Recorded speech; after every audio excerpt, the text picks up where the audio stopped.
अस्सलाम वालेकुम, this is Naveed Aslam. आप लोग देख रहे हैं प्रोग्राम फोकस ऑन क्राइम। हमारे साथ मौजूद है क्राइम रिपोर्टर अताउर रहमान। अताउर रहमान, ये बताएं, गुज़िश्ता रोज़ जो एक वाक़या हुआ जिसको लोग हादसा समझ रहे थे, एक एक्सीडेंट समझ रहे थे, लेकिन वो असल में एक हादसा या एक्सीडेंट नहीं था। वो एक डकैती का पेश कीमत है जिसके अंदर एक शख्स जहाँ भाग हो गया रोड से टकरा के।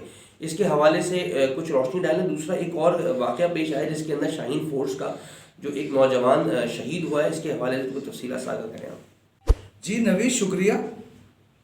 स्ट्रीट क्राइम की वारदातें तो कराची शहर में हो ही रही हैं, लेकिन फोर्सेस भी अब एक्टिव नज़र आती है। पुलिस रेंजर्स मुख्तलिफ़ इलाकों में कार्रवाइयाँ करती नज़र आ रही हैं, जिसमें से एक माड़ीपुर पे सिंध रेंजर्स और पुलिस की मुश्तरका कार्रवाई में 4 मुलजिमान गिरफ़्तार हुए।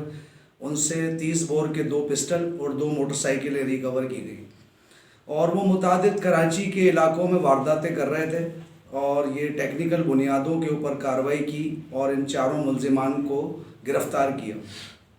इसी तरीके से आज जो है बड़ा बोर्ड के ऊपर जो है पाक कॉलोनी बड़ा बोर्ड के ऊपर एक पुलिस मुकाबला हुआ, जिसमें एक अफसोसनाक वाक़या ये हुआ कि शाहीन फोर्स का एक सिपाही जो है उसमें शहीद हो गया और एक राहगीर भी जाँ भाग गए। तो ये जो मुलजिमान से जो इनका मुकाबला हुआ, वो शाहीन फोर्स को कुछ लोगों ने जाकर बताया कि आगे किसी शख्स से लूटमार हो रही है और शाहीन फोर्स इस वक्त बहुत एक्टिव है और स्ट्रीट क्राइम के लिए एडिशनल आईजी साहब की तरफ से बनाया गया इस फोर्स को।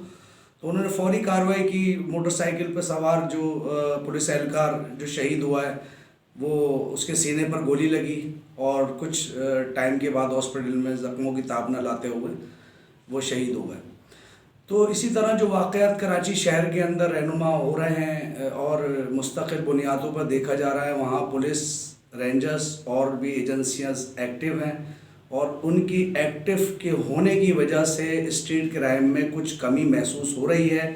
कुछ अंदाज़ा हो रहा है कि स्ट्रीट क्राइम पे काबू पाया जा रहा है। इसी तरीके से मलिर सिटी थाने के अंदर जो है स्नैप चेकिंग के अंदर दौरान जो है 2 जो है स्ट्रीट क्राइम क्रिमिनल्स को गिरफ़्तार किया गया और उनसे मोटरसाइकिल और असला भी बरामद किया गया। तो इसी तरह सिलसिला चल रहा है। और अभी गुज़िश्ता रोज़ की बात है कि एक शख्स जो है वो मोटरसाइकिल पर जो है 10 लाख रुपए की रकम नागन चौरंगी के करीब बैंक से, निजी बैंक से जो है वो लेकर निकल रहा था। तो कुछ मुलजिमान ने उसकी जो है मोटरसाइकिल से चाबी निकाली और उसी असना के अंदर जो है मोटरसाइकिल डिसबैलेंस हुई और वो फुटपाथ से टकरा कर जो है जाँ भाग हो गया। तो ये स्ट्रीट क्राइम लोगों की जान भी ले रहा है। सारी सूरत हाल कराची की सबके सामने ही है, लेकिन वहीं जो है वो एजेंसीज़ भी अपना काम करना शुरू हो गई हैं। अब ये स्ट्रीट क्रिमिनल्स जो है वो मुख्तलिफ ज़ाहिर शहरों से भी हैं और कुछ यहाँ के भी हैं, सब मुश्तरका कार्रवाइयाँ कर रहे हैं।